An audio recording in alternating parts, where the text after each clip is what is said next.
Hello and welcome everyone. Hello and welcome everyone. I hope everyone's feeling well this afternoon and you're relaxed and prepared for what is going to be a great panel session this afternoon. Thank you for your patience in joining today. My name is Yassmin Foster and I'm the chair for this afternoon's session. I'm pleased to welcome you to today's session of Sound System Outernational 7, Sound System at the Crossroads. About Sound System Outernational. Sound System Outernational is an ongoing initiative of practitioners and researchers in association with Goldsmiths, University of London, dedicated to recognizing, stimulating and supporting sound system culture worldwide. Since 2016, Sound System Outernational has created spaces for dance and for discussion by organizing events and curating publications to bring together practitioners and researchers of sound system culture worldwide, fostering intergenerational conversations to strengthen the culture and to explain its technologies, aesthetics, and politics. The partner organization of Sound System Outernational 7 is Sonic Street Technologies, that's SST. SST is an ERC-funded research project launched in 2021, examining the culture, diaspora, and the knowledge of subaltern, and global South uses of sound technologies. In addition to lectures and panels, Sound System Outernational also features exclusive sound system performances from sounds around the world and a number of related feature film screenings and short movies. Our film program is available at our Linktree and on all our socials, while the performances will be premiered on YouTube, on our YouTube channel. Today's panel is entitled Writing Histories, Explorations of Sound System Culture.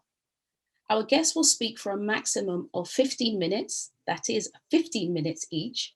After that, they will address a few questions that you can type into the Q&A box at the bottom of your screen. Please remember to state clearly which speaker your question is addressed to, and our team will pick up as many questions as possible. I will feed them to the panelists. Please type in your question in the Q&A box at any time during this session.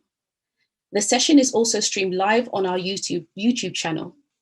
I'm going to briefly introduce our panelists. I'm going to start with H. Patten, and after I've read an introduction, I will pass it over to H and he will take you away. H. Patten, Artistic Director of Chromanti Arts and H. Patten Dance Theatre Company, is an experienced choreographer, performer, filmmaker, storyteller, and author. He currently teaches African and Caribbean popular dance at several universities and arts organizations, including Irie Dance Theatre's BA Honours degree course. His international reputation in African and Caribbean arts spans 35 years, winning him several awards, including the Jamaican High Commission 30th Anniversary Award for Services in Arts, Culture and Entertainment, 2012. Author of multiple articles and books, he is currently an independent social research foundation, independent scholarship, which is ISRF, hosted at Goldsmiths University. H. Patten, paper entitled Dancing, a Reggae Dancehall Identity, Sound System Culture, Dance Movement and Visibility. Go ahead, H. Thank you very much. Good afternoon, everybody. I just want to take this opportunity to thank Yassmin and to thank all of the team here for inviting me and allowing me to be part of this very auspicious occasion and what is a wonderful initiative. So without further ado, because we have limited time, I'll go into my presentation. Sorry, right. Yeah, okay. Sorry, I think you should be dancing again. That's right.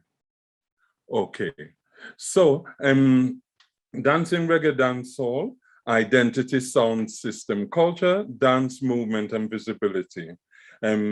By way of introduction, Caroline Cooper states, Africans taken away without tools were able to rebuild material culture from the blueprint of knowledge carried in our collective heads. So sorry, I should have done this so that you can actually see what the quote. So I'll repeat it once again so you can read it. Africans taken away without tools were able to rebuild material culture from the blueprint of knowledge carried in our collective heads. This paper is a condensed version of a published article and an ongoing larger research project that is part of the fellowship that I'm doing at the ISRF. So the project is concerned with the politics of Black bodies performing within Britain, wherein a psychology of racism exists that makes them invisible on one hand, whilst harvesting and commoditizing the cultural expression they produce on the other. I therefore explore the creation of Black countercultural spaces, such as blues and house parties, church and school halls, clubs, and various temporary entertainment venues within which Black bodies perform.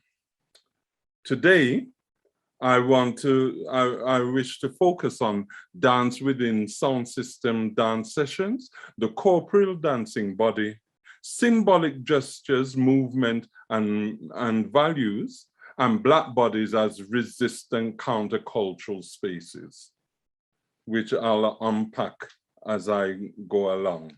So, expression has been inscribed upon Black people's bodies from chattel enslavement during the transatlantic slave trade to the migration of African Caribbean people to Britain.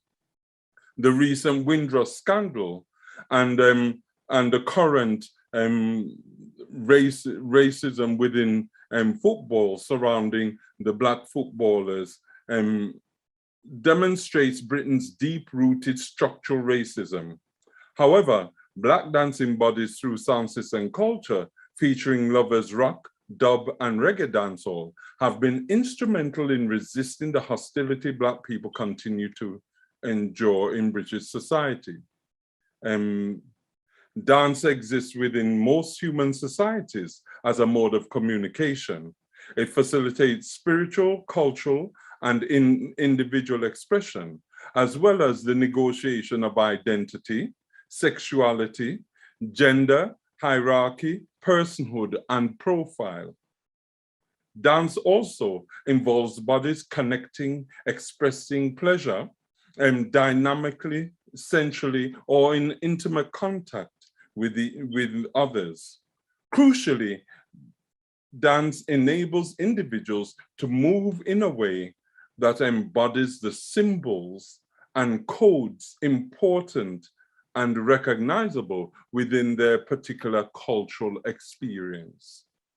For example, African Caribbean dance demands strength, stamina, and emotion as reflected in the bouncing and dipping while stepping out and bringing the foot together, okay, in an alternating two-step, or pulsating and undulating while sensually circling the pelvis, broken up with the alternating dipping sideways dip of the torso, performing the reggae bounce.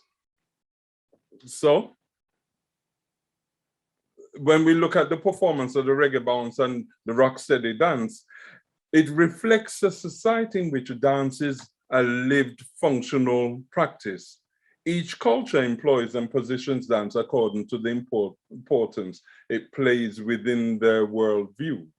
So historically, dance and music are employed by African and Neo-African, that means New African or diaspora African peoples, as survival mechanisms and a means of communication, celebrating the birth to death life cycle events, recording important stories and mythologies, remembering and memorializing historical events, individuals, and locations, and crucially, honoring the ancestors and the supreme being, that is the God Almighty, as African scholars concur.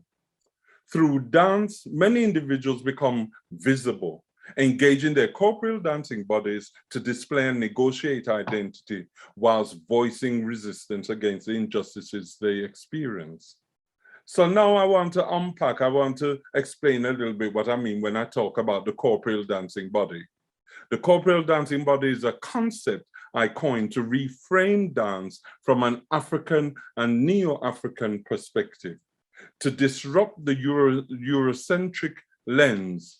So the corporeal dancing body is the body taking over and subsumed by dance, music, and the spirit, undulating, pulsating to the rhythm, radiating movement through every bone, every muscle, every organ and cell, injecting a dynamic life and energy beyond the boundaries of the skin into the atmosphere.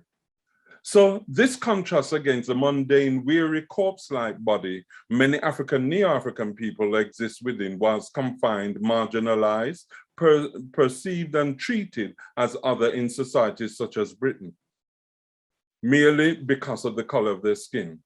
The term corporeal dancing body facilitates the regaining of agency and the rehumanization of Black African bodies, drawing from and extending Thomas Fuchs's conception of the non-reflexive lived body and the reflexive corporeal body, which provides emotion and intent to physical movement. I combine the two in the corporeal dancing body to foreground the fleshly integration of the intellect and emotion, the physical and the spiritual worlds, connecting the present, the past, and the future. So I just want to move on quickly to the symbolic gestures and values. On arrival in Britain, the hostility Caribbean people experienced in 1950s British society was evident in the now historic accommodation signs marked "No Irish, no Blacks, no dogs," and continues to be represented in the necessity for the recent Black Lives Matter protests. Caribbean people were therefore forced to develop alternative spaces to continue the celebration of the major life cycle events. In response to their exclusion from white-owned mainstream 1950s and 60s clubs and ballrooms came the emergence of regular Caribbean house parties and blues, also called shubeens, which are paid entry house parties, often held in basements and or abandoned buildings. Established by the setting up of the sound system set, which, as we all know, is a portable music system with banks of speaker boxes pumping out the heart-pounding, close vibrating, heavy wattage music within varied locations and spaces. The gathering of people called the Massive signals the start of the dance session, accompanied by the sale of food and drinks to raise additional funds. Despite the confining space within house blues or shubin parties, skillful dancers and individuals recreated the lived African, neo-African cultural expressions of home through countercultural spaces created around and within their corporeal dancing bodies. If the corporeal dancing body signals the freeing up of emotion and the combining of historical African, neo-African events, then in Britain, religious and social spaces served as creative safe spaces. African, neo-African people began focusing their attention on the reconstruction of their own worldviews and symbolisms using cultural expression. Through music and dance occurring within sound system dances by the 1970s through to the 90s, corporeal dancing bodies established countercultural spaces, not only physically, but also ideologically and spiritually. An example is the legacy of enslavement and the trauma manifested and employed in African, Neo-African popular dance, music, and other forms of cultural expression as physical healing processes and survival tactics. Growing up as part of the Windrush generation, in reflecting on my early experiences of dancing, the execution of the Chucky dance to Rupi Edwards's 1975 Irie Feeling single involved the sharp shoulder twists and jerks as each shoulder jerks forward and back on alternating sides with the skanga, skanga, skanga, skanga, skanga, skanga, skanga, skanga. Then the spine curves with the forward jerk and it arches with the backward jerk. Whilst decades later, the bogle dance required the pulsating ripples traveling up the full length of the spine with arms up in the air, just relaxed or circling. Okay, so this, in performing to the Buju Banton 1992 hit, despite the feelings of enjoyment and unity created in performance of these dances, both the Chucky and bogle equally manifest deep resonances and symbolisms with the spinal reflex to the traumatic crack of the whip. When you hear the crack of the whip, the back automatically responds to it. This is the crack of the whip that Africans suffered during enslavement, which is embodied within the dance movements that we do as well. The bogle dance further serves as an example of memorialization, because although the dance creator, Gerald Bogle Levy, was murdered in 2005, he is still toasted and his name called whenever Buju Banton's song of the same name is played. So, Black bodies as countercultural spaces. In terms of that, the union of male and female bodies within countercultural darkened blues or shubin spaces represents a subversion of the European notion that Black people are merely angry, aggressive, and incapable of love. With insufficient space for large gestures within the blues or shubins, individuals moved en masse, or bodies were forced to remain rooted to the spot where they stood and rock to the body-penetrating music. Once the dance session became ram, or kark as we used to call it, which is full to capacity, the music policy would change to lovers rock music. And this is in Britain I'm talking about now. And serious partnering would begin. The coupling up of male and female bodies locked tightly together in performance of the rub, scrub, or dub dance is what we see. This intimate form of dance involves pelvises moving as one, as they scribe a full circle for the round the world. Other pelvises would scribe a figure of 8 as they move together, interlocking and moving out of each other. Other pelvises would scribe the semicircle as they move from side to side.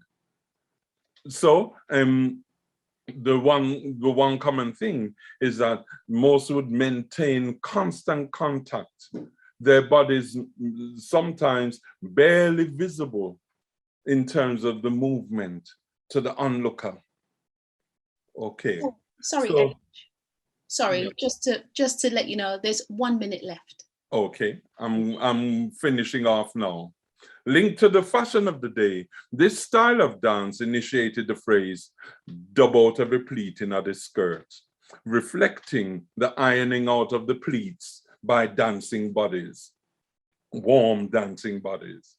These movements demonstrate Black bodies aesthetically expressing intimacy and affection, African, near-African corporeal dancing bodies taking control, expressing sensuality on their own terms. Thereby, these bodies become countercultural spaces themselves, creating safe spaces wherein material culture from our collective heads, as Cooper quoted in the beginning states, may be articulated in the resistant dancing of identity and gaining of visibility within Britain. So this is where I finish. I just wanted to finish by saying that if you want to find out a bit more about my explorations into dance within Britain, I have a number of chapters that I've written in terms of written on dancehall itself, and some of them focusing on its articulation within the British context. Thank you very much. Perfect. Thank you so much, H. Brilliant. I'd like to move on swiftly to our next speaker. Christopher Dewey is a lecturer of music technology at the University of Huddersfield and reggae dub practitioner.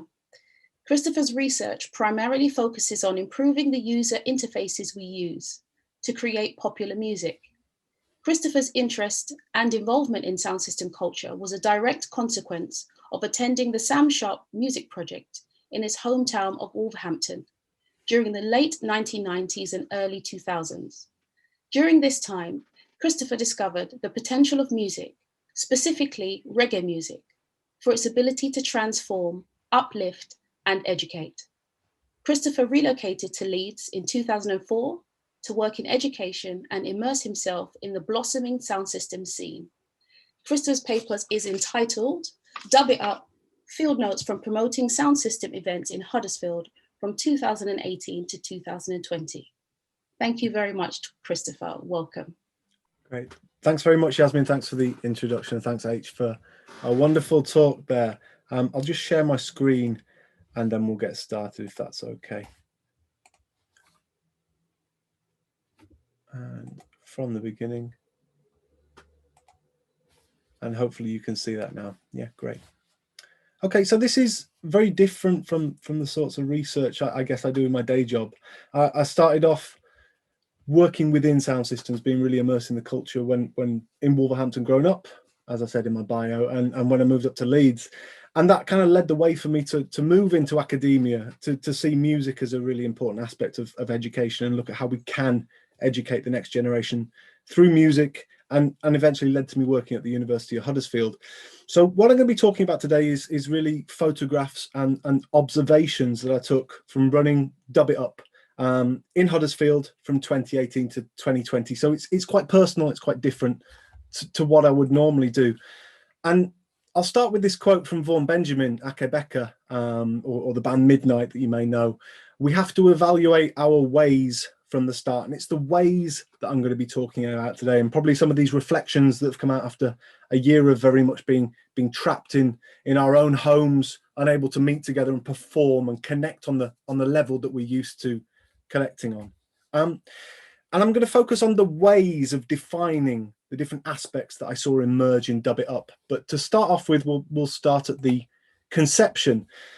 And really, this was born out of the Let's Play Vinyl touring exhibition that Goldsmiths were involved in, that we at Huddersfield were involved in. And specifically, I worked with Mandeep Samra and a few academics across the university. I came in very, very late. I was very new to academia at this stage, and I didn't even know that reggae and dub could be research.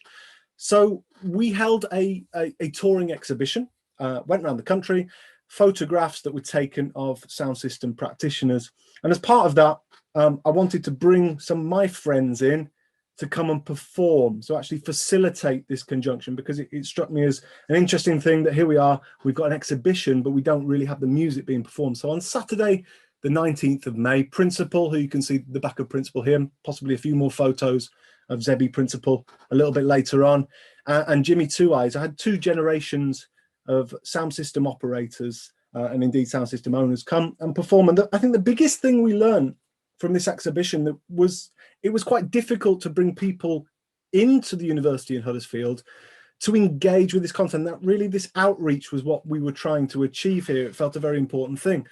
And really through sort of serendipity, at this event, a few people did attend. One of those people was Marshall Harriet from Design Innovision, Huddersfield sound system operator.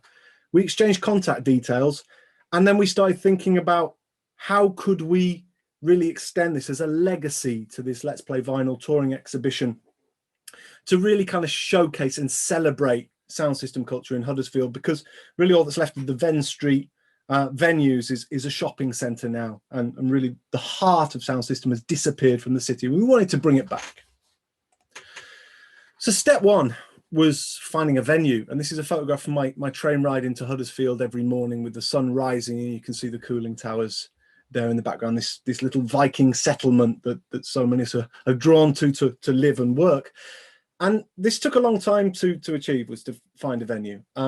And we tried from June 2018 right the way through to November, and there was a reluctance from an awful lot of the venues that we contacted. Things like noise legislation was cited. No, we can't have that.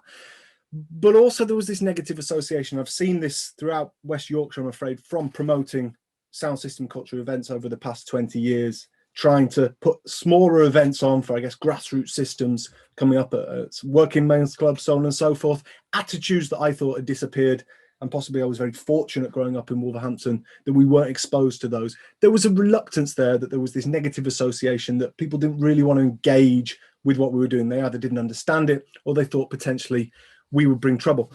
So at this point, myself and Marshall were meeting regularly and discussing this vision of establishing a regular night in Huddersfield as this legacy, and to try and showcase both established and upcoming sounds in a mutually supportive environment, this positive, safe environment where we could engage with the student community, bring them in, but also provide that space for expression and really meditating in that spiritual dimension, the thing we don't often talk about in this respect. And in the end, actually, again, serendipity, it was the students of mine that provided the link. And the link was Basement Studios, St Thomas Street, Huddersfield. And Jake Burdass, the owner of this venue, had set it up for promoting baseline nights through a Prince's Trust and a support scheme, and was actually really, really keen on engaging with this. It was a breath of fresh air when we had our initial meeting on Friday the 30th of November 2018. The venue's slightly out of town. There's a big car park. There's no issues with noise level. It's on an industrial estate. But fundamentally, and this is something I've found over the years of putting on dances, you need to find a venue, or we needed to find a venue that was supportive of what we were trying to achieve. This is one of my photos from the initial recce, and you'll see Sinai sound system there inside of the venue. And I guess the two things we were initially worried about, well, three things: the power, would it be able to power the rigs that we intended to bring?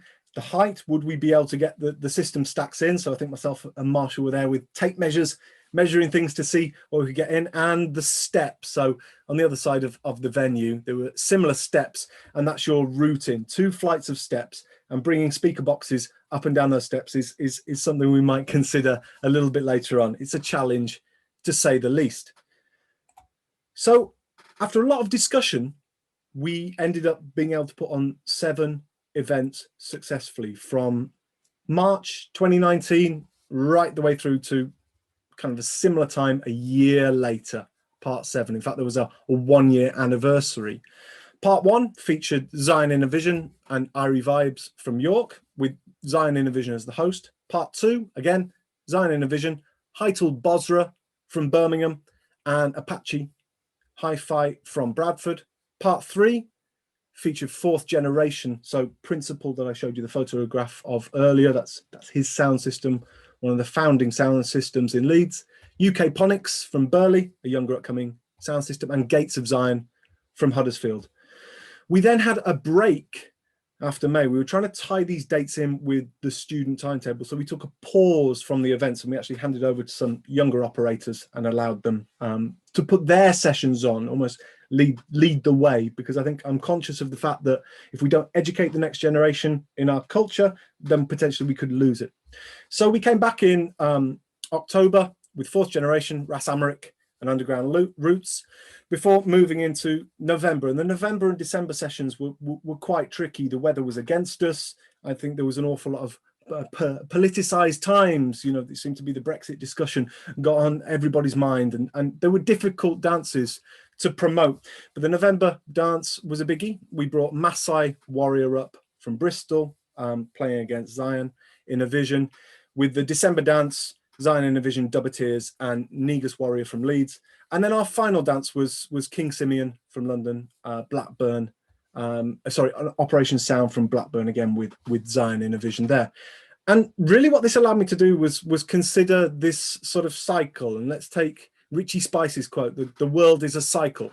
And I see the cycle of the way we got into the rhythm of promoting a dance as this: the promotional aspect, followed by this period of experimentation and preparation, which then leads to the day, the setup prior to the event, and then the performance of the event from sort of 10 p.m. to around about 4 a.m., 3 a.m., depending on crowd numbers.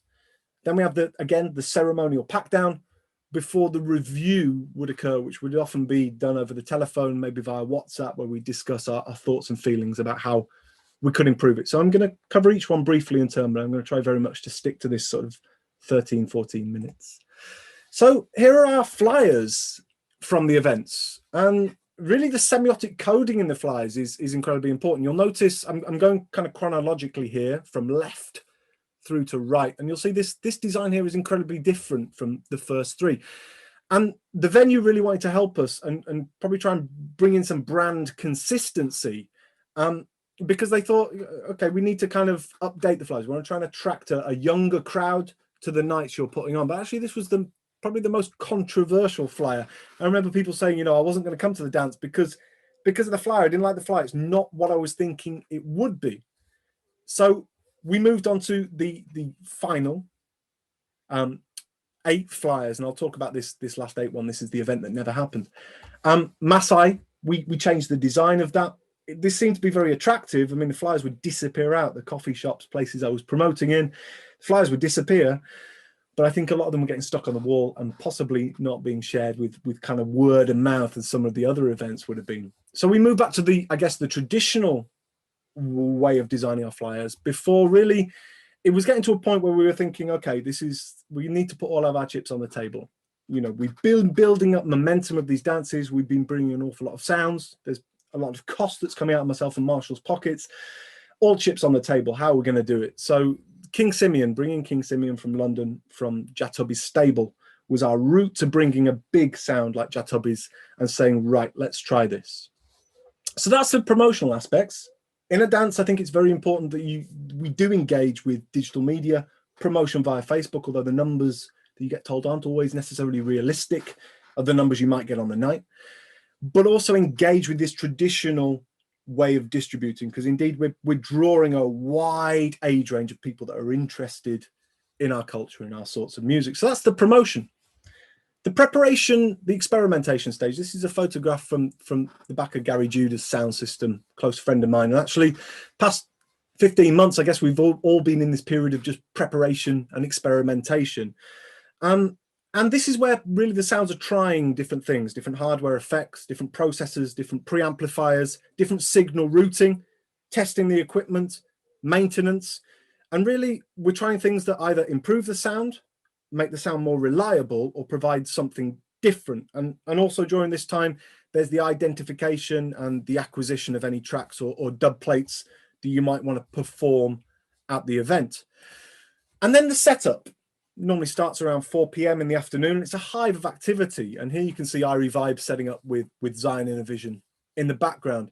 But I think the best thing I noticed from these events was the number of younger operators, local operators, that would come and assist and help that community aspect that was development, that would talk about equipment during this time. I guess we're all sort of engineers to a certain extent. So looking at other people's amplifiers, looking at other people's speaker boxes, cabinet design, seeing what they've done differently. And this was a period to really warm up the sound. And I guess the best idea is to get in early. So the sound that got in early often got the best spot inside of the venue. And here you can see King Simeon stringing up his sound there on the left, design and vision on the right, and operations control tower there, just in the foreground there at that last event. And it's very much this collaborative process. Then we move to the performance. This is Andy G and Marshall, Harriet in the background there, Zion Innovision, and indeed my collaborator with this, it was Marshall that really drove this thing forward. Early slots when we start playing, we're very much warming up. So at some sessions, we favor the idea of maybe a 30-minute warm-up at the start to get people used to the environment, the acoustics of the environment, deal with any tuning issues of the systems before we go 2 for 2. So you play 2 tracks, 2 dubs, and then move to the next sound. And actually, quite a few of the sounds we work with preferred to have that organized in advance. It kind of sets the tactic. And this is where we very much keep the flow and the momentum moving, or keep it pacey, in other words. Here we've got Heitel Bosra. This is Bush, sound system operator. And really the purpose of this slide, we've got one of the younger operators here from Crystal Vision in the background, looking at what's going on. This is the observational stage where you're learning from the elders. But you'll also notice that we've got very many discrete roles. The person that's operating the pre or the mixing console, the person that's operating the mic, selecting the records. And here's possibly one of my favorite photographs. This is Principal again, very close friend of mine. And it was an honor to be able to bring someone with this sort of history, this sort of pedigree, who has performed a wonderful role within the community, performing at all sorts of events, but to give him the stage and the limelight in front of an audience of 300-400 people. And then we've got Apache Hi-Fi, and notice it's just like King Tubby. Every piece of equipment that Tubby brought into his studio, he would customize, change maybe the capacitors, some of the valves. And here you can see a turntable with this Lin tone arm that's been retrofitted on. So moving into the last part really is the pack down. Here we are. This is the pack down from Masai.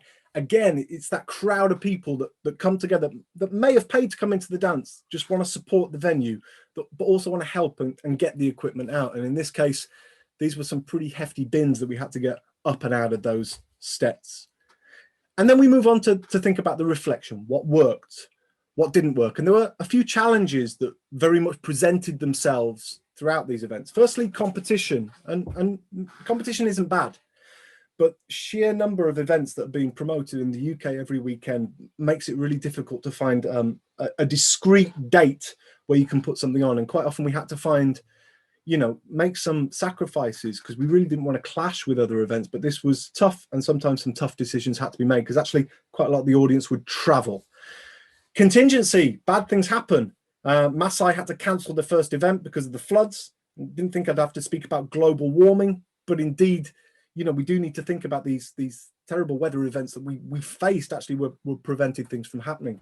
The cost, which I've spoken about, I think when you're putting on grassroots reggae dances, you do it for love. And if we can get to a point of sustainability, then fantastic. In terms of consistency, how do we get that regular crowd coming? How do we get that momentum coming? And in terms of the crowd, how do we cater for a younger audience and also an older audience who have different values and indeed want different things from a dance and might celebrate or act in a slightly different way? So these were the challenges, rolling with the punches. But we were successful in promoting 7 events. I'm unsure now as to where we will go in the future, but as Marshall put it in his words, hand on heart, we can say that we gave it our best shot. Thank you very much. Thank you so much, Chris. That was fantastic.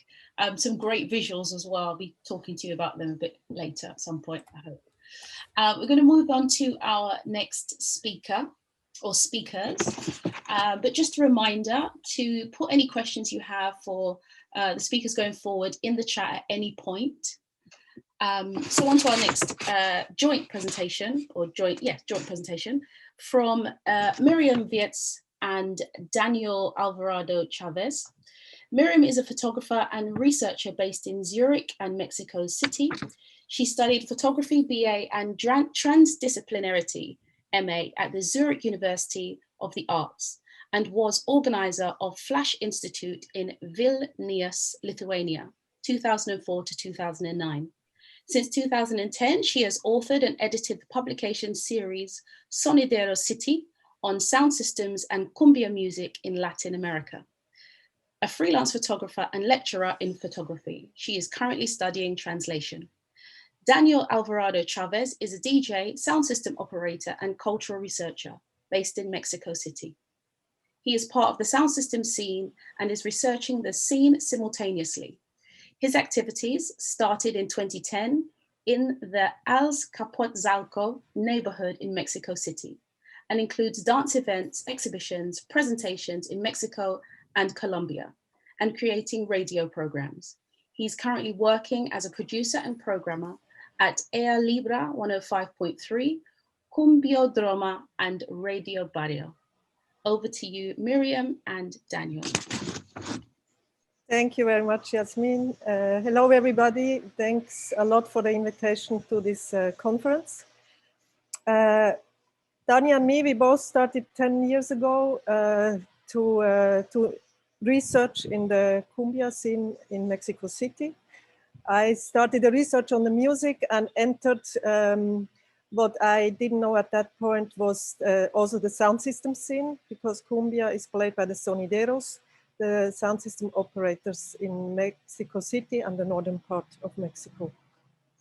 I then also started the series of books you mentioned. By now I have published 6 books that all turn around cumbia music and sound systems. So for the conference, I thought it would be nice to collaborate with Daniel, because we entered the scene at the same moment, also in order to share the visuals, because we both work very much visually about the scene, and also to kind of have a looking back at the 10 years we have spent in the scene.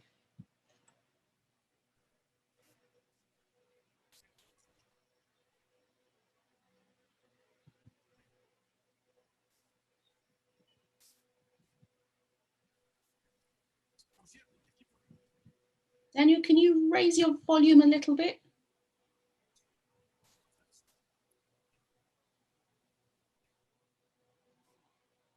No te escuchamos.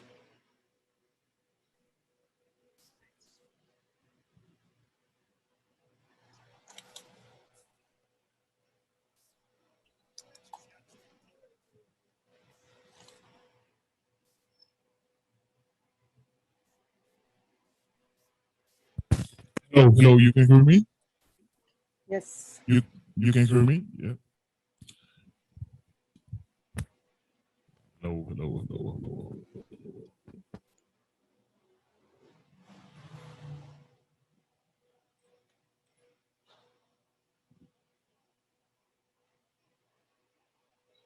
Well,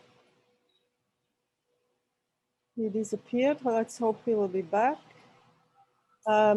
What we prepared, I will meanwhile tell you what we have planned for the conference today. For the 15 minutes, Daniel edited a video that is combining the material, his video material with my images from the sound system scene. So we will show that video and then also discuss some 2 or 3, like make a short question answer part between the 2 of us. So now he's back. No te escuchamos. I'm here. Okay. Okay. So my name is Daniel. I'm a music and moving images collector. I'm actually have a radio show in Mexico City. And so I met Mirjam 10 years ago here in my city, and we have one in common. It's like tenemos en común como la visualidad y la sonoridad de nuestra ciudad, de la Ciudad de México, y cómo a través de mi mirada, pues de mi visión que tengo de la ciudad, pues logro hacer el proyecto de sonido confirmación, que es una... ¿No te puedes ayudar, Mirjam, con lo que... Well, he's telling that he has his vision or his participation around the sound system scene is less as a researcher like I work in the scene, but more through his sound system he found it himself, that is sonido confirmación. Sonido confirmación es justo la confirmación de lo que vemos, escuchamos cuando salimos a la calle. Es la combinación de la imagen con el sonido, que es pues, lo que se ve en todos los casos. Sonido confirmación confirms or is working through the images, what we see and what we hear in the streets of Mexico City. Si quieres podemos iniciar con las preguntas, Mirjam. Y el video. El video, vamos.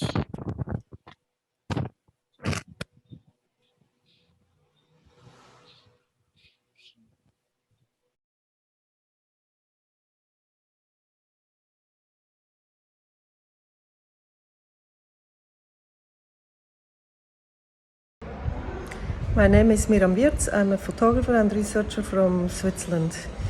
In 2010, I started the research in Mexico City on cumbia music, the popular music that is also linked to the sound system culture in Mexico.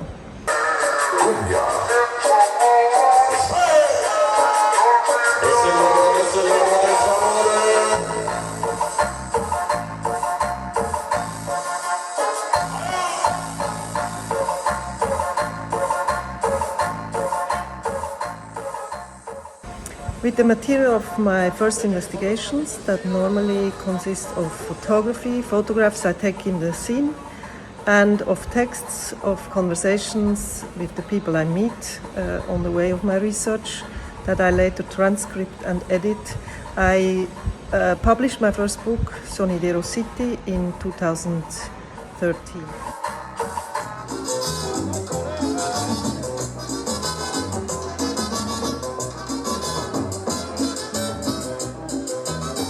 Sonidero City, the first book, is like a panorama, an overview on the sound systems in Mexico City, in cumbia music in the northern Mexico, and the sound systems on the Caribbean coast of Colombia, where cumbia music comes from, the so-called picos. The second book is a bootleg of the first book because I was invited to present Sonidero City in Mexico City. And as the book was published in Europe, I couldn't bring enough books, so all the people that appear in the book or were part of the process could have access to the book. So I passed the PDF of the book to a local printer I knew, and he made a black and white bootleg copy of Sonidero City that we were able later to distribute to everybody who was part of the research process. The fourth book is called Ojos Suaves, Soft Eyes, and it follows the journeys through central and northern Mexico of Morelos. He was born in Mexico City, 70 years old, and he was among the first people who used to travel to Colombia and then other parts of South America to find the cumbia LPs and bring them back to Mexico. And on a tour through the country, he would distribute the LPs to the sound system owners, the sound system operators called sonideros in Mexico. So Ojos Suaves is a journey we did together with him and Carlos Icaza, Mexico City-based DJ and music collector. And by following his stories and meeting the people he always had met on his travels to distribute the music, we were partly telling, like in an oral history tradition, the beginnings of the sound systems in Mexico, and also the story of Morelos' very important work he has done to the sound system scene. The fifth book is called Sonidos. That's how the sound systems are called in Mexico, and it's published with Club Zukunft in Zurich, music club, and it's basically displaying the pictures of my archive that show just the sound systems. I always took pictures of the sound system before the dance would start. the way they stand in the streets, on the squares, and look like social monuments in a way. The newest book is called Sobre el Río, Passage, and it was a journey I did along the lower Magdalena River in Colombia, the zone where cumbia music emerged. It was the idea was to, on one hand, to trace the origins of cumbia music, but at the same time to focus on the connection of music and the rivers, who had played an important role in the distribution of the music in different countries, but also by bringing into the country influences of different parts of the world through the ports and via the rivers. Once a book is published, I always return to the place where I have been for the research for the book, in order to present it together with the people who are part of the book, who appear in the book. So normally I present the book and then we discuss issues that appear, like aspects that appear in the book or about cumbia music in general. And then normally it's followed, because most of the people who appear in the book are musicians and DJs, sonideros, sound system operators. So normally it's followed by a dance. The motto for my presentations I put on the extensive tours we did in Mexico was, there should never be more words spoken than steps danced at a present. Dani from Sonido Conformación was of the people I met in the very beginning of my research. Among those people were Morelos, that the fourth book, Ojos Suaves, speaks about. Dani I've met at a dance of Sonido Confirmación in the center of Mexico City, and then he invited me to go to other dances. We went to a dance of where his uncle was playing in the northern part of Mexico City, and I always liked the way he moves between the sound system scene in the outskirts of Mexico City, and a DJ scene, more also international scene of DJs in the center of Mexico. So for the Outernational conference, I wanted for the first time basically concretely work together with Dani of Sonido Confirmación to share what both of us in the last 10 years have been experiencing and collecting and learning in the sound system scene.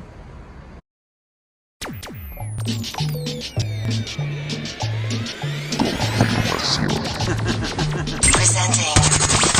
Bienvenido. Yo no me quedé en Esta es la presencia 100% familiar esta noche, señores. Hello, my name is Danny. I'm in charge of Sonido Confirmación project, sound and audiovisual project that has been participating in 2 international festivals, cultural events, and parties in center and south and north of the country. Currently, I am the host of an FM radio program called Cumbiódromo. En el Cumbiódromo por aire libre 105.3. ¡Vámonos! En la cabina de aire libre. Esto pues compartir y tener este intercambio me parece muy chévere. Qué bueno que la cumbia da para eso.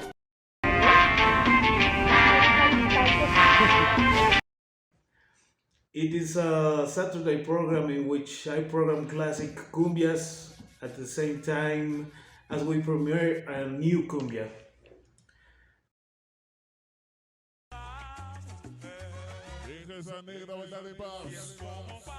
I also have a Sunday program on the radio in a mobile phone application. This is a program with I work music in the purest sound, sonidero style.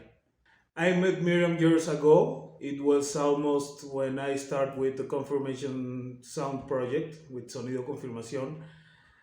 At that time, I enjoyed and at the same time learned from my sonidero uncle Jesus Ramirez, Sonido Bongo. He invited me to his dances, sometimes just for hangout, and some others to put music. It was with him that I met the wonderful world of sonidero culture.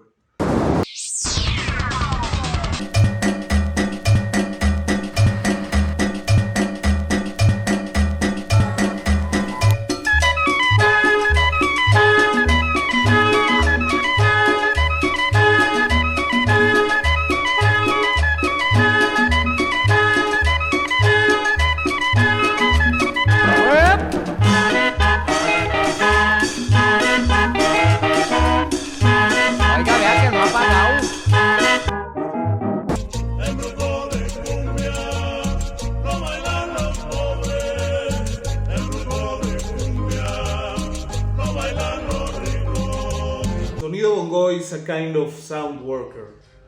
He builds his own furniture for the speakers.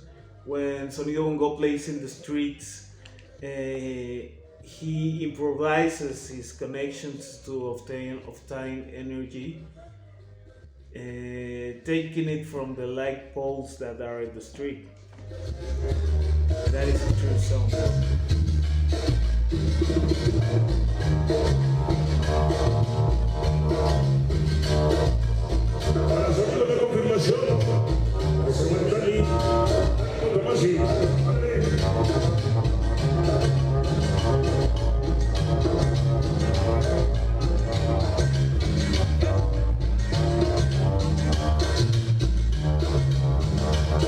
Para Valeria, Montoya de Pandeo, señor, con mucho cariño, de parte de Berlín, padre, a Luisito Ramírez.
For Sonido Confirmación, the visuality of the Latin American city is very important. When working with video recording popular places in the city, public squares where there are dances, markets, and parks, I try to confirm we hear and see when he walks in the city through a mosaic of characters, places, and colors of this city, where there is always cumbia playing in the background.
una cosa exacta, ay, a los ángeles del cielo.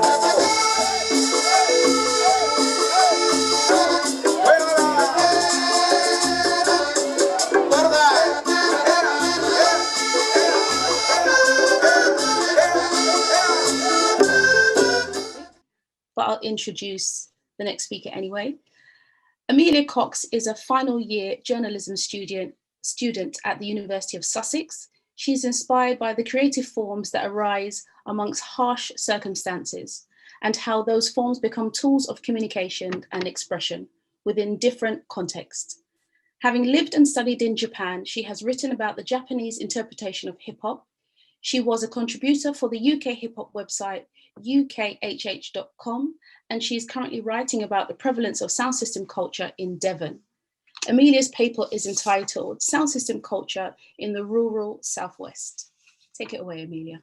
Hey, Yassmin, thank you so much. And hi, everybody. So my name's Millie, and this whole environment is really new to me. So I'm really grateful for the opportunity to speak.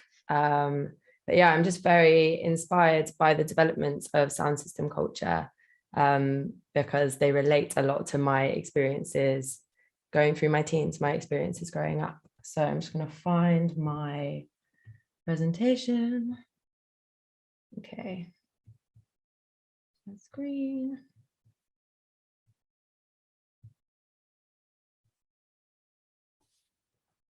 Cool. So since I was a teenager, sound systems have been very much a part of my life. My friends, many of whom were slightly older than me, had started collectively building their own sounds. I enjoyed the fun and the atmosphere of togetherness that sound systems facilitated at festivals. And from my later teens, I went to free parties, otherwise known as illegal raves, where local systems would gather to play music from late at night through to the following day, sometimes even the day after. Sound systems were formative for me and for many of my peers growing up, but we weren't in Manchester, Bristol, or London, all places where the history and impact of sound system culture has been at least somewhat documented. We were in Devon, a county where in the 2011 census, just 5.1% of the population identified as Black and minority ethnic. Still, for me and my friends, the majority of us white, this Black cultural form that was born in Jamaica had become a significant part of our experience. We were taking part in our own unique interpretation of sound system culture. So how do we come to this place where me and my friends in Devon have been so engaged in a culture surrounding sound system? Before I offer my interpretation of the history that brought us here, I want to paint a better picture of what is going on in Devon. So I'll start by saying that I'm aware that within more traditional sound system spaces, the understanding of the sound system is very different to that which is generally held in Devon. So when people in Devon talk about sound system, they're talking about the technology, the speakers, the amps, the decks, the generator, but they're not talking about a crew of people, the technicians, the MCs, and the DJs. Systems are associated with particular types of music and styles of decor, but this isn't strict. And at times a whole system will switch hands. So for example, Digger, which is one of the best known sound systems on Devon's free party circuit, was recently sold to somebody based in Bristol. So there are a whole host of people in Devon who run sound systems on their own. Here are some photographs of some really proud young men with their speakers. It's really common for people in Devon to have their own sound systems, and they tend to be really devoted to saving up for and building their sounds. So my friend Joel, who we see here, this is his sound system called TOS, which stands for the Oscillation Station. He grew up in Devon without much money. He really struggled in school and didn't go to college. He told me in a recent conversation that he felt like there were very few opportunities for him growing up. He really struggled socially, and that sound system culture really helped him to find his purpose. When I asked him why he thinks sound systems are so important to him, he said this: "Sound systems are so important to me because that culture has allowed me to come out and decide what I want to be and to be myself. It's really given me something to work towards." In another conversation I had with Joel about his love for sound systems, he told me that he's considering going to university to study sound engineering. He highlighted that he'd never thought that this was something he could do, and that this new realization of his potential is something that came about because of his engagement in sound system culture. So his engagement in sound system culture made him go from a position of feeling totally hopeless and uninspired to realizing, actually, there's something I'm really good at, there's something I'm really inspired by and engaged in, and I could even go to university and that expands my knowledge on this subject further. We also spoke about the social environment in Devon and why he thinks so many people are so drawn towards sound system culture there. He said that the general mentality of most people in Devon is quite similar. It's just to get on with your work, go to the pub at the end of the day. But for a lot of young people, it's not what they want to do, and that's not how they think. They want to find somewhere that facilitates what they want to do and who they want to be surrounded by, and people of the same nature as them, which I think raves really do. The people we surround ourselves with are really accepting. So now that we've got an idea of what sound system means for people in Devon, I'm going to show you some clips from a festival called Elements, which is a good example of the environment in which some of these sound systems might play. So Elements is a particularly relevant example because it's really closely entwined with the free party scene.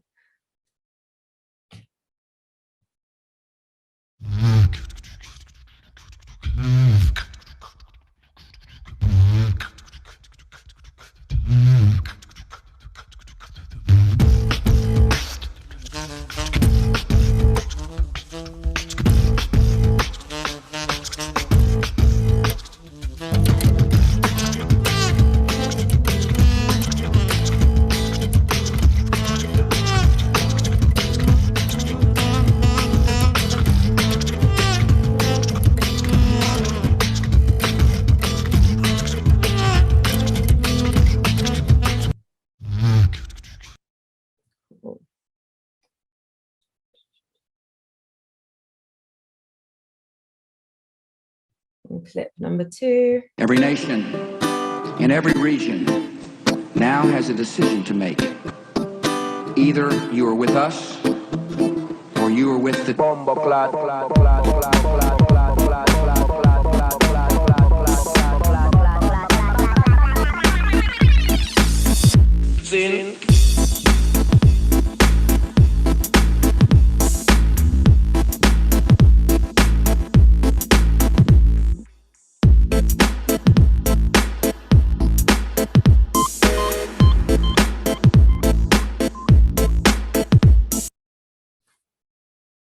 Cool.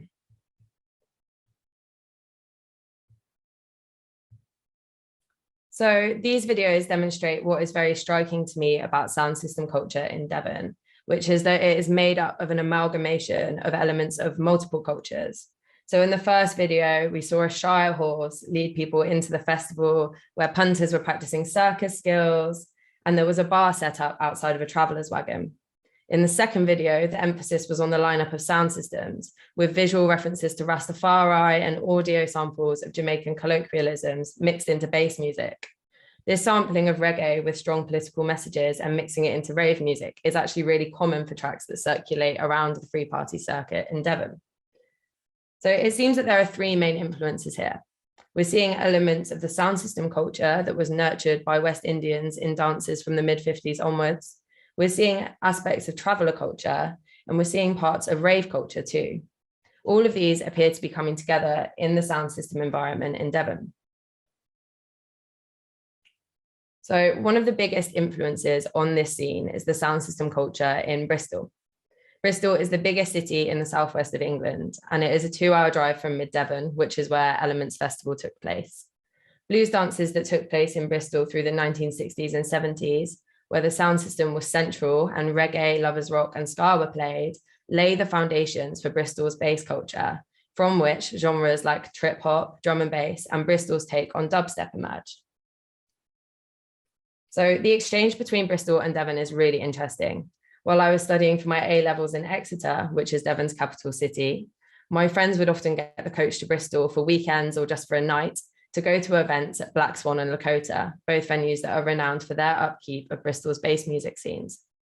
In the last year of Elements Festival, one of the main events was a sound clash between the crew's DRM, which literally stands for Devon Rave Massive, which I think is hilarious, and Bristech, a crew of producers and DJs from Bristol.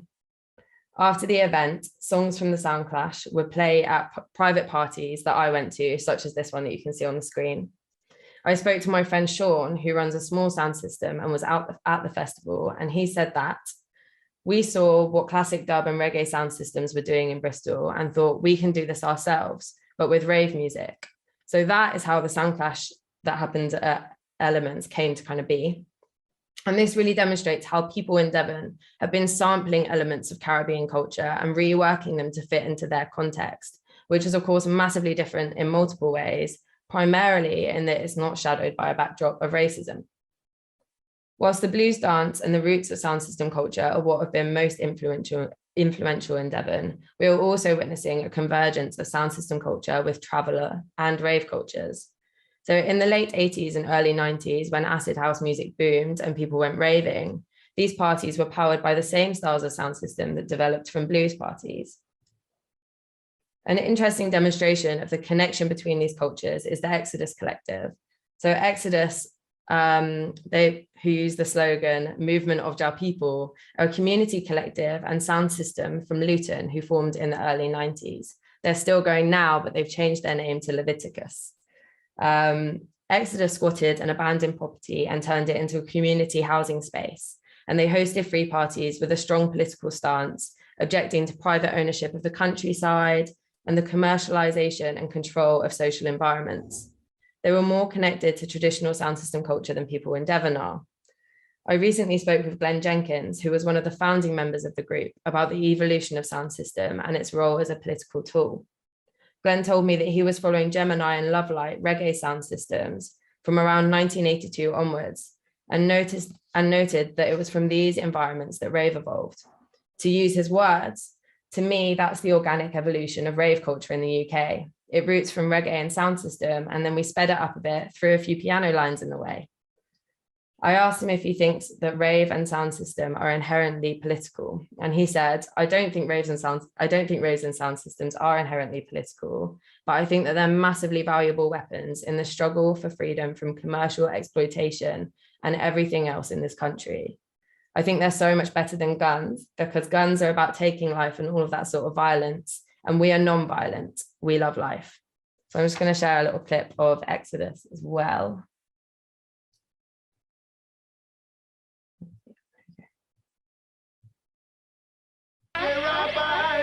Sold I to the merchant ships.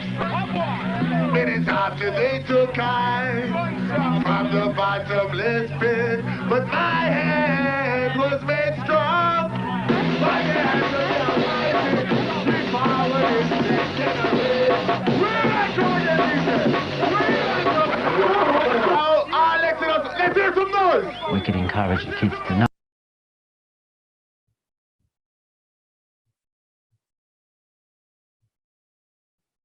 So as the sound system and rave came together with a resistant stance of varying degrees, it also met with aspects of New Age traveller culture.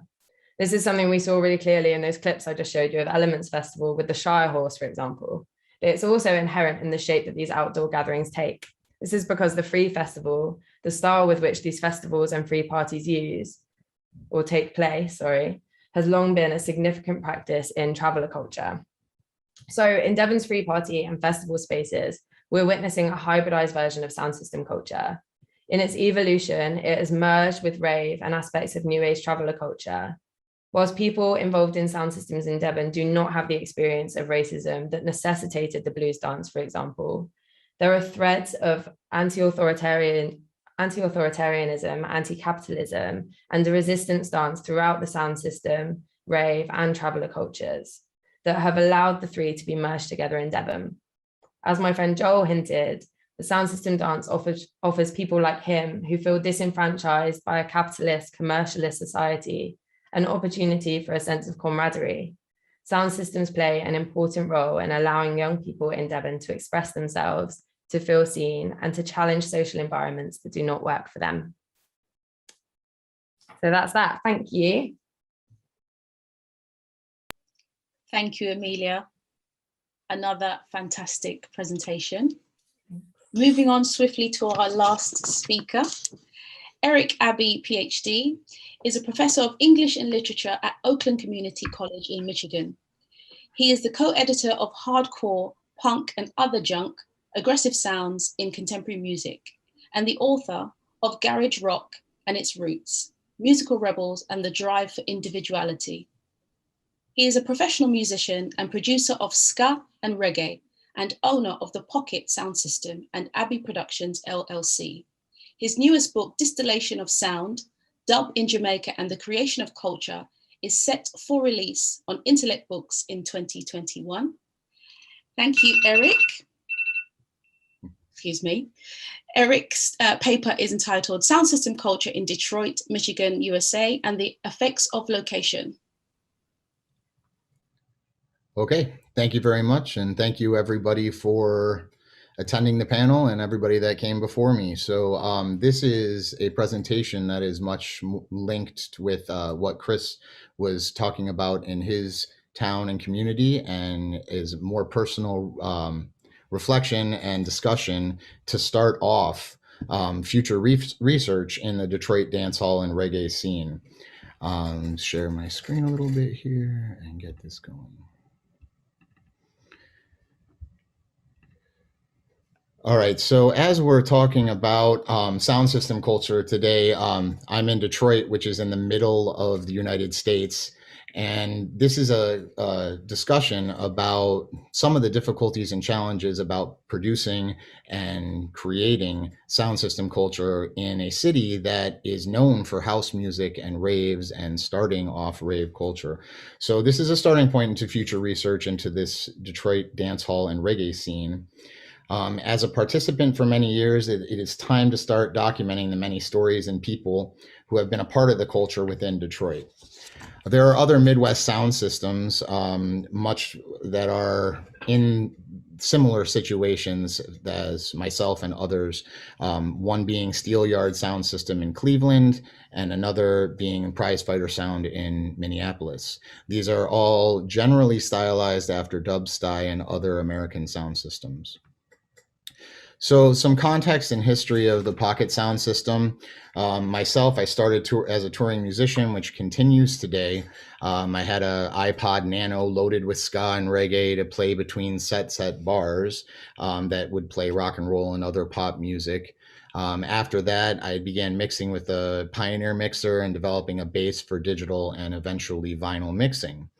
I started a monthly reggae night at a local bar and club in Detroit here, and others around the city. Nancy Whiskey, L Club, Thomas McGee's, Otis Supply, and others all gave me a little bit of a stage.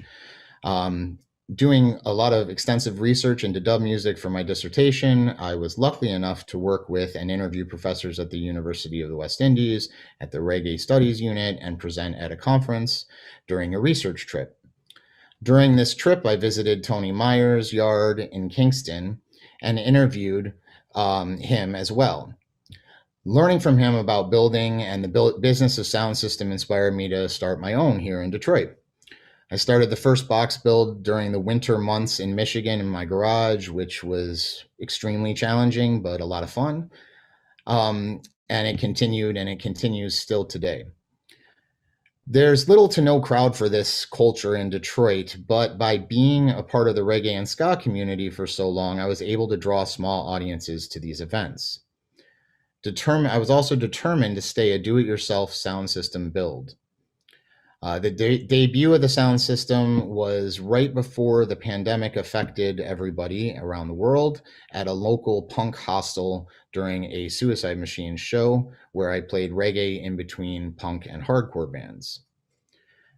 There is an existing sound system culture here in Detroit that still continues today, and Pocket Sound System is adding just a small part to it and in kind of intent to just become a part of this culture that's already here. These are some of the inspiration and build shots as it was coming to fruition. Again, this is just one box build, and now this system is 2 boxes or 2 bass bins, and other elements have been added to it for sound and affecting the overall production of the music. When I was discussing dub music with all of the people that were participating in this conference and putting this on, like Dr. Cooper, Dr. Sonja Stanley Nia, Ray Hitchens, Gussie Clark, and Tony Myers, it became clear to me that the importance of using what was at hand. And that was one of the inspirations for this, is to just create and build with what is around us. Finding performance spaces was another thing. In Detroit, Michigan, we're famous here for our work ethic and hard lifestyle. Detroit bands fall mostly into the rock and roll and rap genres, with some indie and country and punk. There are also some ska and hardcore scenes that do well here, but they break out when they go out of the city to perform elsewhere. This is the difficulty and the challenge of having a sound system in Detroit. There are spaces that will host parties, but the majority of these places are underground spots or clubs that many people do not know. There are also other groups and sounds in Detroit: Killaface Sound Station, Beta Lynx Sound, Mixology Sounds, Lion of Cambridge, and many others. Bars like Thomas McGee's and Cola Lounge host reggae and soca events, with Cola Lounge being in the suburbs of the city. There are also restaurants that have banquet halls like Ronos that host events. This has been happening for many years. I am not creating something new here, with dance hall parties lasting throughout the night at Club 876, Club Caribbean, and other parties in backyards, as well, like Snapple's Yard. DJs involved with the scene include Eddie Riot, DJ Chaos, Ranking Gip, Sada Dandada, Richard Paris, Joss Sonny, Brian Tomzik, Ross Kente, and others. This collection is oftentimes viewed in different settings, coming together, but also in a competitive nature. The effects on the pandemic on live shows in Detroit, it happened to everybody around the world, but with the cancellation of live events around the world, Pocket Sound System was forced to stream live DJ shows. Weekly Facebook Live events were held, generating at the most 4,567 views from around the world. This was made extremely difficult by the computer bots at Facebook due to copyright laws and issues with playing music that was not owned. An extreme example of this is when I played only music that is copyrighted by my company and licensed to Abbey Productions through the American Society of Composers and Publishers. They still cut the feed from me at 1 hour. Due to this, and after an attempt at Twitch and Mixcloud Live, other streaming attempts, they have stopped. The high point of these live streams, and one of the things that I enjoy talking about, are some of the kind of benefits of the pandemic, or what it has happened, but the highlight of these streams was the ability to perform at international festivals, one being the Specialized Project in England, and another being the Supernova Ska Festival in support of Alpha Boys Schools, which generated a lot of funds for the school in Jamaica. So some things, equipment and dub plates that are part of the Pocket Sound System right now. Through travels and interviews, I was able to meet and work with many foundation artists to get dub plates for the sound. As a musician, I was also able to create dubs for the sound I'll play in a second. The first dub plate was on a song that was written and produced by myself and had Luciano versing a call out to Pocket Sound System and Detroit Rhythm Crew. The second dub plate was from Keith and Tex over their hit song Tonight Tonight, and more followed from there, from Papa Kojak, Stranger Cole, Bernard Collins, Big Youth, Johnny Clark, and Dr. Ringding. This is not to simply list the amazing people who have done dub plates for Pocket Sound System. It's to demonstrate the power of dub traveling around the world. I'm here in a Midwest city of the United States and have been able and lucky enough to work with and have access to some of these people to perform dub plates. I was extremely fortunate to meet key players in Kingston and to be able to record as well with Anchor Studios. That allowed these connections to be made. I'll play just a small sample of these dub clips for you. Let me kind of get it a little bit here. This is the original track that was created and remixed also.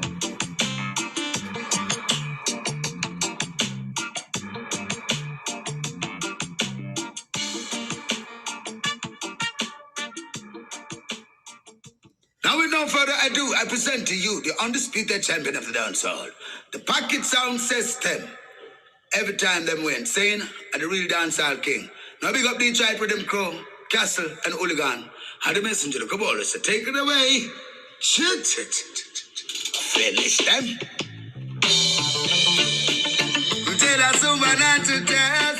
This was one of the first dub plates that I was lucky enough to have. Writing the music for this and then sending it to a studio in Kingston where Luciano was.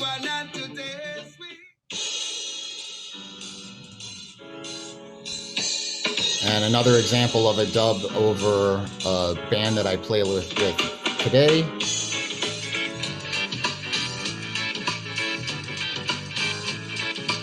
And there are many others as well. Some of the other equipment that you see pictured here, I was really extremely fortunate to be able to get in touch with people in England, and I eventually found a Ligua preamp that kind of finished off the sound.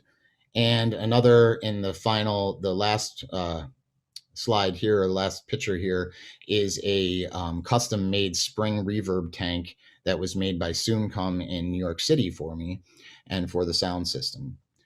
All of these things put together and tie into the control tower here, and spinning digitally and vinyl as well. So the culmination of this has been to focus on producing shows that are free to attend for the community and in safe places to perform. The first performance of the full sound system was on June 12th, just last month, in a public park in Detroit. This event was the first Reggae in the Park event and included 6 DJs spinning on the sound system. The event ran for 6 hours straight and also featured Jamaican food in support of a local nonprofit. The goal of this production was to start a monthly event that allowed the people of the city to hear reggae in an outdoor setting. Other events are also set to occur, with a weekly session in support of a local farmers market, which I will be doing later tonight.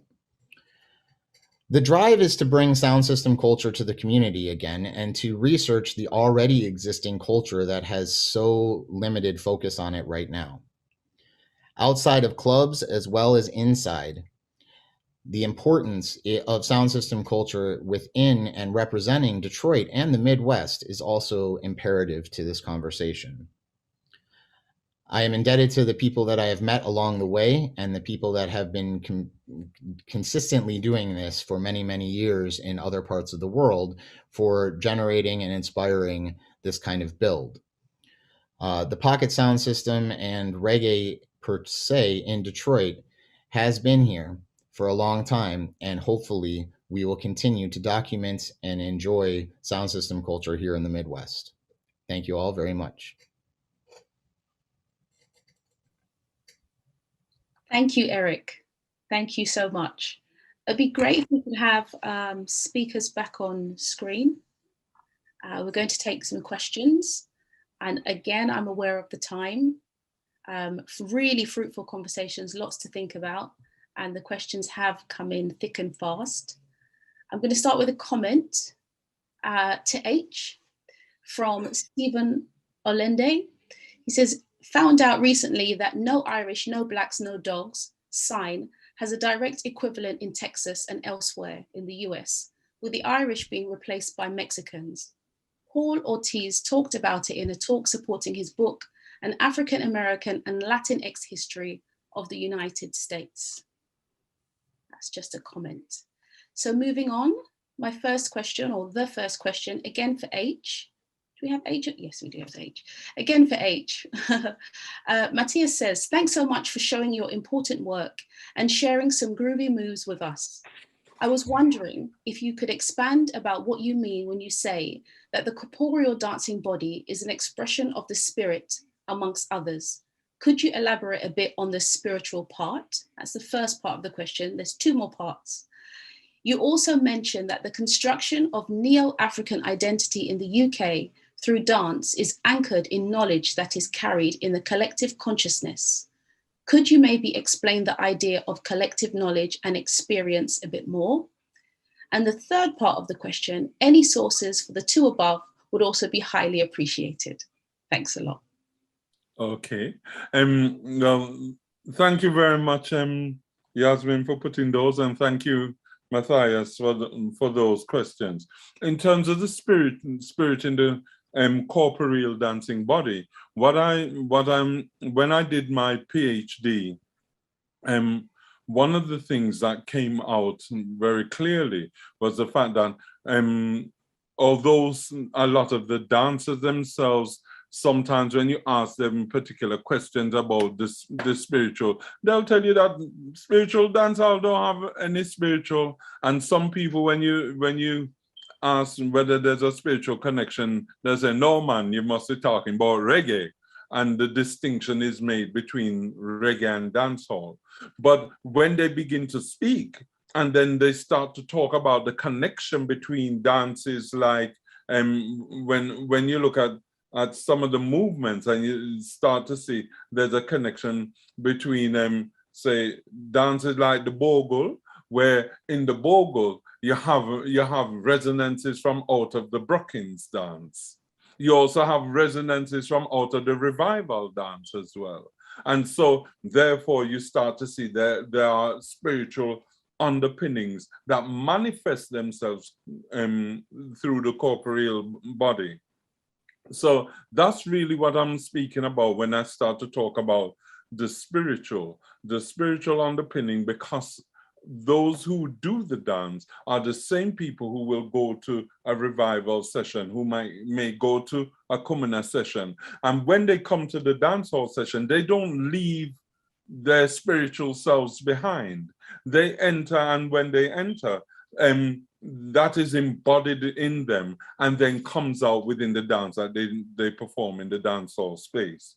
Talking about collective memory now, you have people like Teresa Buckland who will speak about collective memory, the idea of this collective memory. It's similar to what Lantoinette Steins talks about when she talks about ancestral data. And that's what I'm meaning in terms of bringing the idea of ancestral data, ancestral community, all of these things, when they come together, it's an ancestral knowledge that is being passed down, something that we inherit, so that for example, to explain it, when I went to Malawi, I was taken to see a dance. I saw a dance called Vimbuza. I'd never seen it before, first time, but straight away it struck me that it has a very similar feel to Kumina, although it didn't look anything like Kumina, although the music was different. But then somebody in the audience went into the Maya or the spirit, got caught in the spirit. And it just came to me straight away that they need to take this person to the stage to dance it out. And they were taking the person out of the room to try and take her outside. And I thought, I was thinking that I thought it, but it actually came out of my mouth. They need to take her to stage. And they did that, and she danced and danced until eventually the spirit was satisfied and left. And then they asked me, how did I know what to do? And I couldn't explain it. I couldn't explain how that came to me, but it was through that now that the idea of there being this collective memory, this collective ancestral knowledge that we get. That's how I came up with that notion, and it has kind of been shown to prove itself over the years when I've been doing research. And many of the dancers, first thing they'll tell you, no spiritual. but when they speak and they start to articulate, you see it is there. So I hope that's answered the question. I believe so. And I think the last part was if there are any resources. I mean, obviously you can put them in the chat if you have any, or yeah, direct in another Yes, way. I did put my email from Matthias, so that if he wants to get in touch, I can give him some references. Fantastic. Thank you, H. The second question here from Leo Vidigal. It's for Mirjam and Daniel. Have you seen the film Yo no soy guapo? How can you relate the film to your research? And do you know other research on sonideros? Can your work be accessed over the internet?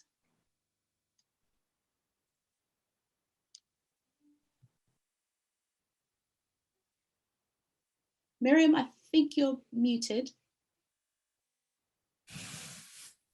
You can see the documentary Yo no soy guapo on vimeo.com, and you pay $2 and you can see the documentary.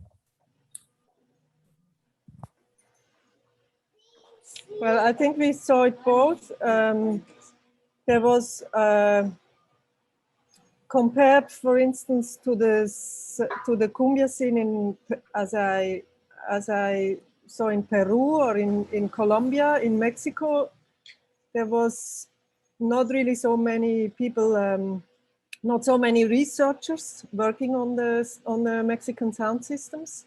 So we are all connected. We all know each other. We know each other's work. We are collaborating. It's not a very big scene. So yes, we know each other, and also on certain projects or exhibitions, we do collaborate and put our researches and our ideas together, for sure. Daniel, did you want to add anything to that? Okay. Okay. Thank you, Mirjam. Thank you, Daniel. I'm going to move on because there are quite a few questions, so I want to get all of them in. This one is for Chris. This is from David Katz. Thank you for an enjoyable and original presentation. I'm curious about your audience composition during the events that you held. What kind of people attended? What kind of mix did you have of young or old, Black, white, Asian, or other heritage, male or female? Would you say that the audiences were similar to that of most sound systems events staged by others in Huddersfield? And what was similar, what was different about your dancers in terms of attendees?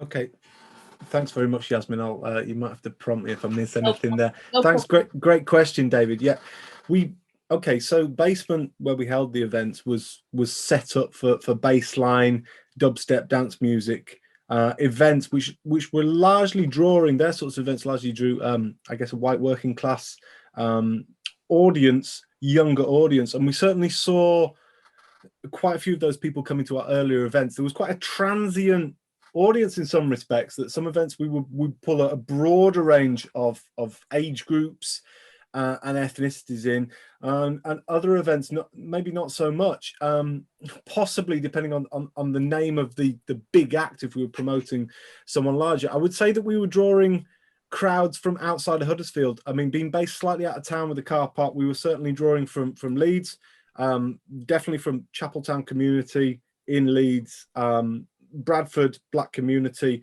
and also from the Manchester community. Certainly a lot of the events were promoted at the Rastafarian Church in Manchester, and I believe we were pulling probably a larger Rastafarian community to the dances than possibly other dances in Huddersfield. We did also draw kind of your typical, the sorts of people that would attend, say, Axis's events at Wood Street in Huddersfield. We did see those people also attend our dances, but I think we were quite interested in that we were drawing more of an out-of-town audience, a lot of events, than necessarily a home audience. And I think that was quite surprising, certainly to Marshall, commenting that he didn't feel that he was getting necessarily the support from locally, from his community, but we were seeing that from the wider community. And yeah, Bradford, Leeds, Manchester, and then possibly the younger local community. Age range, probably two distinct age groups, although everything from sort of 18 up to 80 years old. But I'd say we were two distinct crowds, and sometimes there were differences in really how people wanted to celebrate or enjoy themselves, and really needed to kind of talk and mediate that approach sometimes. Hopefully that answers your question there, David. Yeah, I do believe that would be answered. I mean, if there is any more to it, I'm sure he'll put it in the chat. I think it was about demographic. Yeah. The next question is for Emilia, and it's from Oana.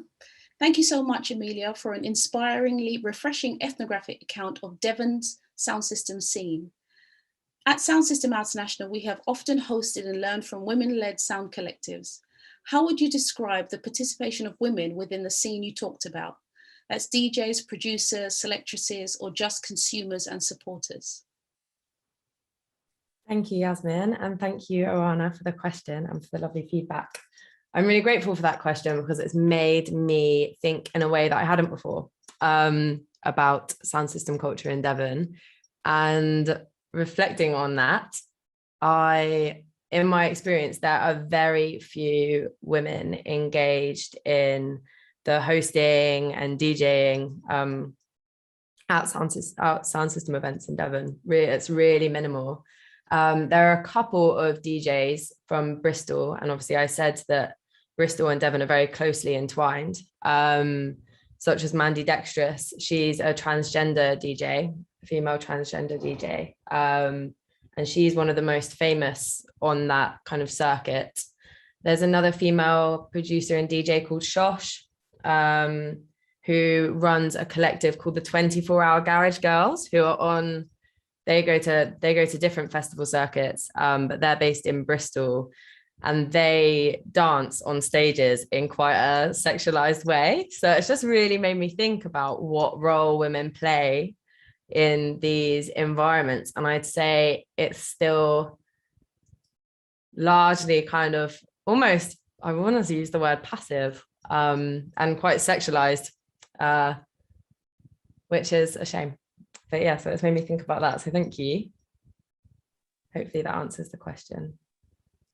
Thank you. Thank you. That was a good question. Even I was really interested in that. Yeah, it was a good question. Perfect. This is anonymous for Mirjam. Where does Sonideras culture get its inspiration or influences? Does it listen outside at all, or is it very self-contained?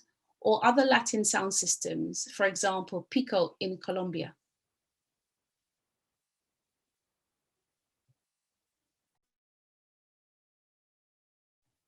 Mirjam, you're muted if you're speaking. I was more thinking than speaking. Yeah, my thinking was not muted. So, well, it's quite, I didn't know, I researched on the Colombian sound systems as well, but I didn't really know about them while I was in Mexico. Or let's say, I never, while researching in the Mexican sound system scene, I did not really get information, or there was no inputs I saw from other sound system scene to the Mexican sound system scene. Also their history, let's say, compared to the Colombian sound systems are quite different. So according to the question, I think they are quite, how do you say in English? Quite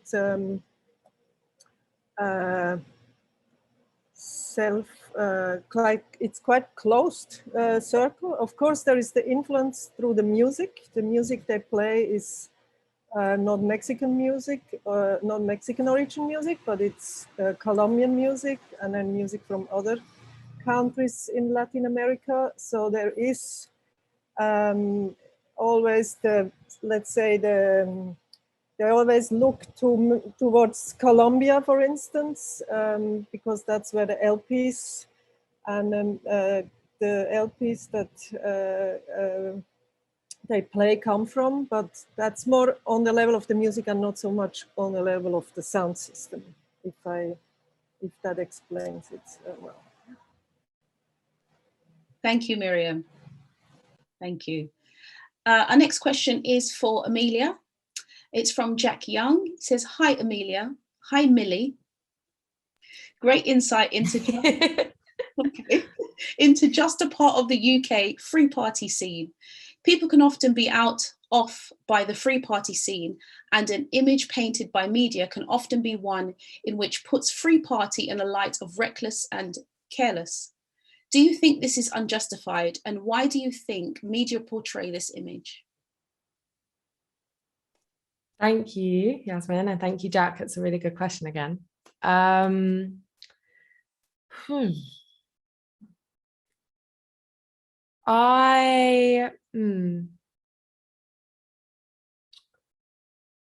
It's such a difficult question to answer.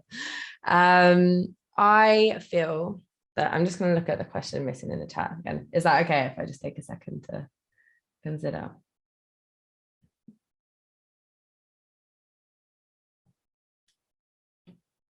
I say it's kind of a complex conversation, and I wouldn't necessarily say it's completely unjustified, but I also wouldn't say that it's fully justified, the media's kind of attack on free parties. I think a lot of the media's attack on free parties is kind of surrounding the media's kind of tendency to just support the status quo, whatever that is, whether or not it's something that should actually be challenged. So I think that's where a lot of the media's critique of free party come from. And as I said in my presentation, Glenn Jenkins from Exodus, he said to me that Exodus's stance was about challenging like private ownership of the countryside. So I guess it depends what your view is on land ownership and accessibility to the countryside, which is actually very limited to us and going to be increasingly limited with the police, courts, crime and justice bill that's coming in. But I've been at parties where friends have been handing around bin bags because we all had to go and clear our rubbish up after ourselves. So there's definitely a level of consciousness in that respect, although obviously not from everybody. I think in any group of people, you're going to get some people who are more considerate of the environment and some who are less so. So yeah, I'd say it's a mixed bag. It's a complex debate, but yeah, my mentality is that the media they will enforce rules and ideas whether or not they're actually valid.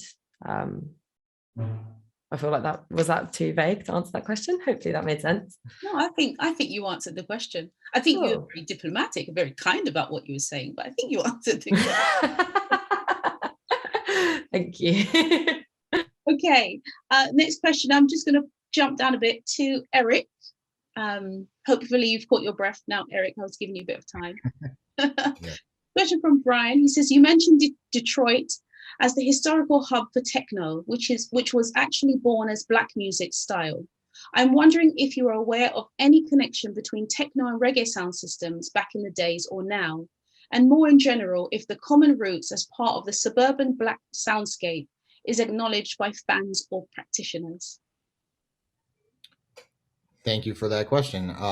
Yeah, considering that techno was created here in Detroit, it is now kind of shifted to be the nomenclature to house music. And to answer that directly, there has been kind of a unfortunate split between sound system culture and techno or house music culture here. The world's largest electronic music festival is held here, or was, at Detroit Electronic Music Festival. And there were no sound systems representing reggae or dub or Jamaican culture.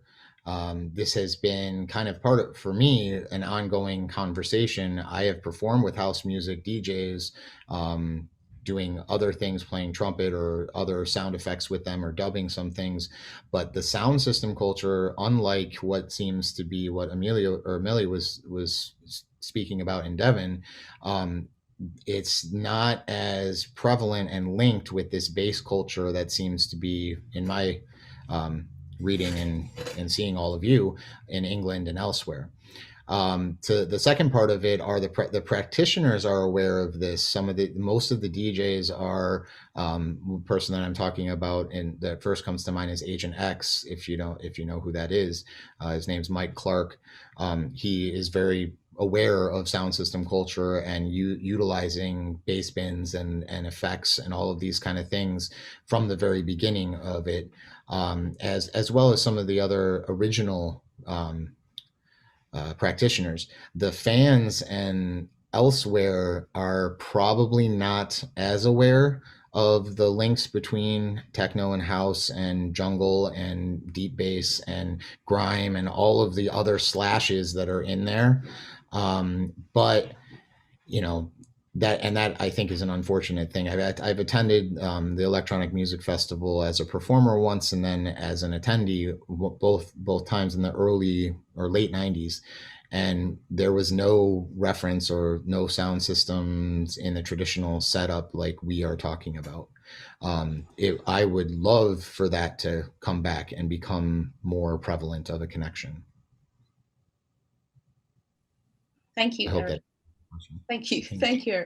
I think you've just given yourself more work to do, which is fantastic. Yeah, that's what I need. Thanks. We have another question here for H. This is anonymous. Sound system culture is getting more attention now, for example, with Steve McQueen's films. What are the challenges and opportunities of this wider audiences?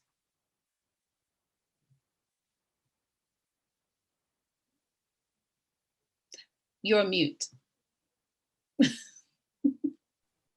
Sorry. Yeah, in terms of the challenges it offers to sound system is that a lot of people saw the Steve McQueen film, and a lot of people kind of took that to be what sound system culture is all about. But there were a lot of inaccuracies that would need discussing in order to fully contextualize it in a way that people can, well, understand the complexity of what happens within the sound system dance. When you go to a blues, like for example, some of the things that were missed within the film was that when you looked at the way the coupling was happening, you had the women against the wall and the men dancing with the women. So it seemed like the women were kind of more or less trapped against the wall. When most blues sessions, you would have the man's back against the wall and the woman would be in front. She would be free to be able to move away if she didn't like the dance or go to another partner. Also, that was the way in which other females who were dancing could see how good or how bad the man was in terms of how he was dancing, because they would look at how the female's body is moving to determine, yes, she's moving and it's smooth and it shows that the person she's dancing with knows what they're doing. But also another important thing was that, remember, when the blues used to take place, these were at times where there would be raids, and there would be also at times there would be problems or trouble. And so the man dancing against the wall was to enable them to be able to see what's happening in the space in order to monitor what is going on, so that if there's a problem, they could signal it and be able to move out and be able to keep the females safe within the dance space. So there were things like that, and also the idea of the ritual. You know, when people are dancing together, the notion of what Victor Turner calls communitas comes in. But the way it was portrayed in the film was slightly problematic in that it seemed like if they went into some kind of a trance, and it did not portray as if it was the type of spirit that would come in terms of the Maya spirit, where the ancestors come for teaching, what we call teachment, where they're teaching you and you're accessing the ancestors so that you get messages, etc. This seemed like something else that was happening in that space. And so therefore, for a lot of people, they found it very confusing. And also the whole way it was portrayed as if the dancehall space was just a space for everybody picking up and taking partners and things. You will find that at times, male and females would enter the dancehall space in a posse, in a group of men and a group of women and thing. People would meet up and dance and thing. And then the females go back with their female friends and the man then go back with their male friend. But numbers might be changed so that they meet up and at another point. But the way it was, but I think it was a little problematic in the way that it seemed like it was almost a pickup space, and that was the main event. The main focus of the blues session was the coming together and the dancing. And I think part of what Matthias had asked, and I didn't mention, was the collective consciousness that Toni Morrison talks about in Beloved, when she speaks of rememory. William Les Henry, he takes it further and he calls it re-memory, which is the memory that that comes, each of every one of us embody a moment in history that we might not have lived through, but our bodies respond to.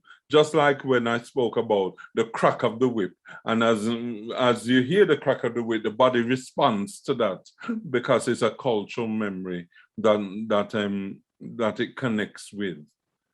Sorry, I might have taken a little while. Thank you. No problem. We've got about 2 minutes, so we need to have succinct answers if possible. Now, nice and short and, Okay, first one is for Chris. It's anonymous. You mentioned Venn Street, but could you say a bit more on the rather unique sound system history in Huddersfield of all northern cities? Okay, I will keep this really brief, thanks.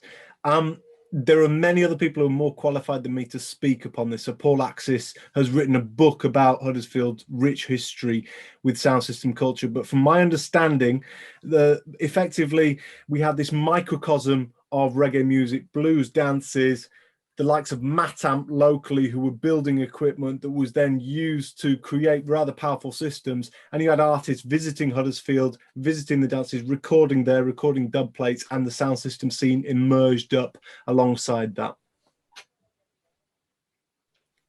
I'll stop at that point. Yeah. Thank you, Chris. And Emilia from Waikato, thank you for your presentation. Fantastic story of local sound system scene.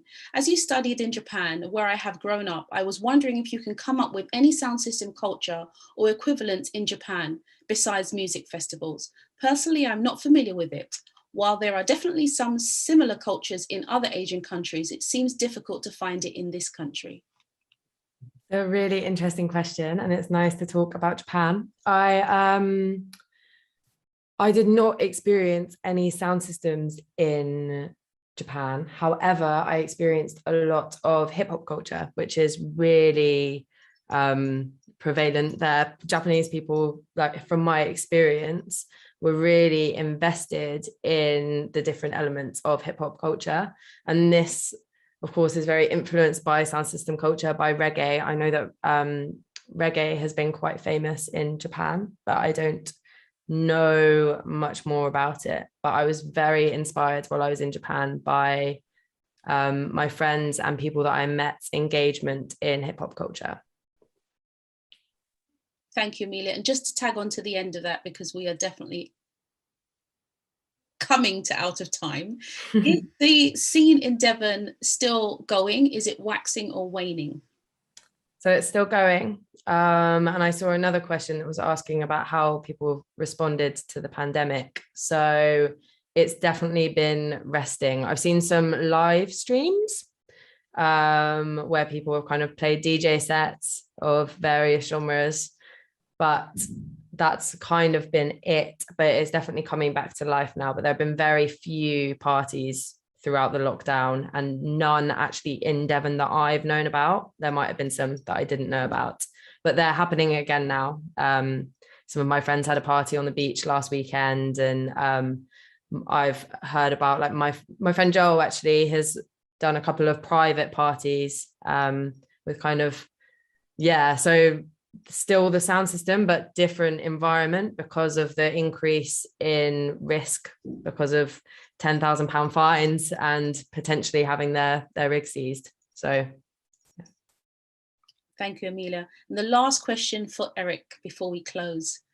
Eric, as Detroit doesn't sound like a very usual location for sound system, as I think you also mentioned, did you think the pandemic and live stream allowed you to establish closer links with the UK and Caribbean scene? Yeah, absolutely. To make this quick, I had developed the links through touring in England and Japan and in the Caribbean as well.